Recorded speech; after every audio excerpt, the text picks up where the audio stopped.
ओम नमो भगवते वासुदेवाय।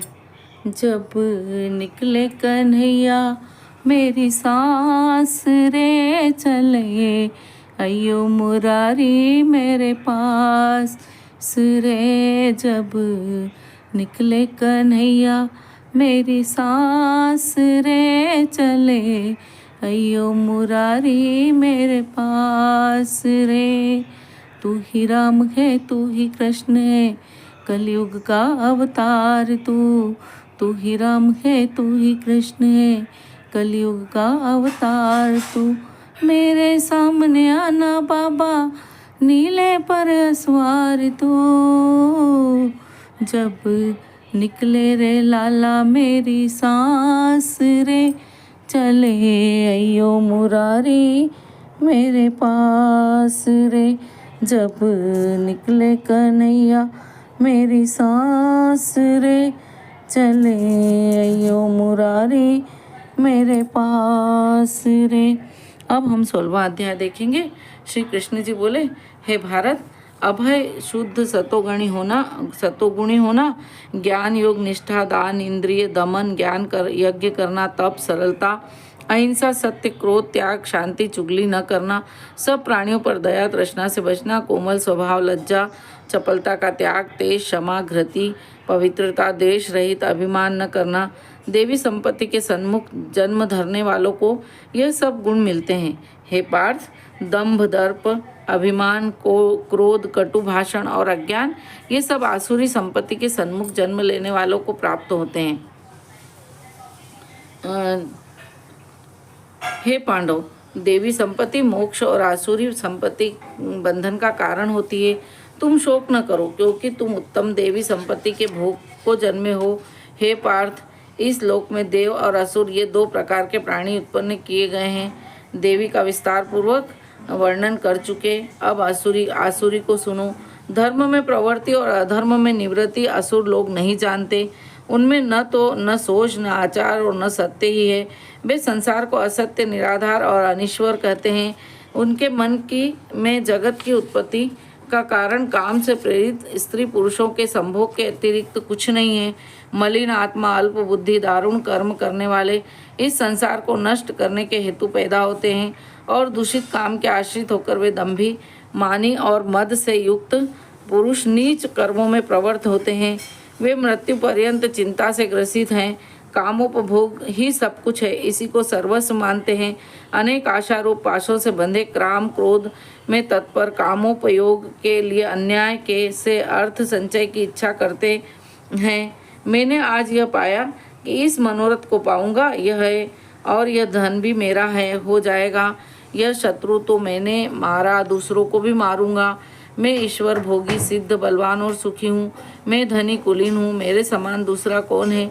मैं यज्ञ करूँगा दान भी करूँगा। इस प्रकार अज्ञान से मोहित हुए अनेक कल्पनाओं से मोह रूपी बंधन में फंसे हुए विषय भोग में आसक्त लोग रो नरक में गिरते हैं। अपनी बड़ाई आप करते हैं, धन धान्य के मद में चूर रहते हैं। शास्त्रोक्त विधि को छोड़कर केवल नाम के लिए यज्ञ करते हैं। वे अहंकार बल घमंड काम और क्रोध से युक्त हैं। अपनी तथा औरों की देह में स्थित मुझसे द्वेष रखते हैं तथा निंदा करते हैं। इस द्वेष करने वाले क्रूर और अधम पापियों को मैं संसार के आसुरी योनियों में डालता हूँ। हे कुंती, जन्म जन्म में आसुरी योनि पाकर वह मूर्ख मुझको पाए बिना ही अंत में अधोगति को प्राप्त होते हैं। काम क्रोध लोभ ये तीन नरक के द्वार हैं जो आत्मा का नाश करते हैं। इस कारण तीनों को त्यागना चाहिए।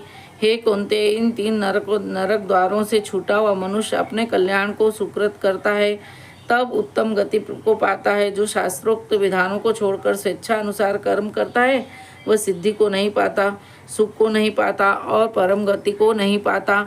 अतएव कार्य और अकार्य इसको जानने के लिए शास्त्र प्रमाण है। शास्त्रोक्त विधि जानकर उसी के अनुसार कर्म करना चाहिए।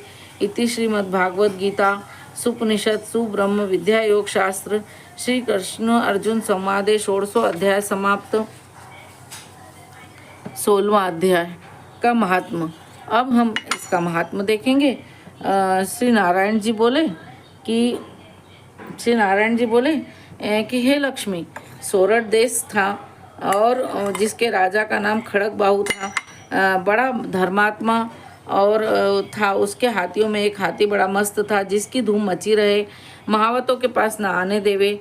जो महावत उस पर चढ़े उसी को मार डाले। हाथी के पाँव में जंजीर बंधी रहे। इससे उसके खेत से राजा ने उस देश के महावत को बुलाकर कहा, कोई ऐसा होए जो इस हाथी को पकड़े, मैं इसको बहुत धन दूंगा। हे लक्ष्मी, उस हाथी को किसी ने नहीं पकड़ा।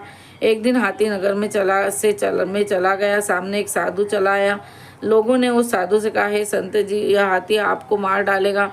संत ने कहा, तुम देखो, श्री नारायण की जैसी शक्ति है, हाथी की क्या शक्ति है जो मुझको मारे, मेरे नज़दीक नहीं आ सकता। साधु ने नेत्र पसार कर देखा तो साधु के हाथी ने सूंड में किसे साथ साधु की वंदना की।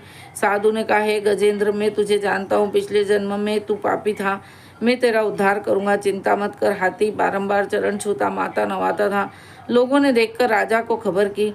राजा भी वहाँ आया। देखा तो हाथी साधु के आगे खड़ा था। तब साधु ने कहा, हे गजेंद्र, तू आगे आ।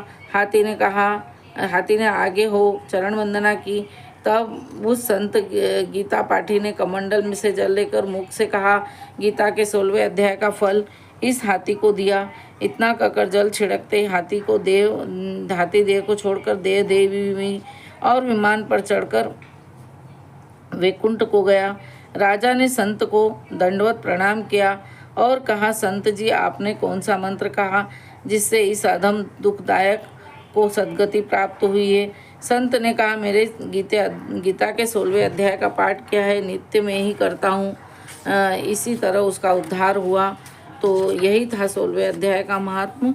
श्री कृष्ण गोविंद हरे मुरारी, हे नाथ नारायण वासुदेवा, हे नाथ नारायण वासुदेवा, हे नाथ नारायण वासुदेवा।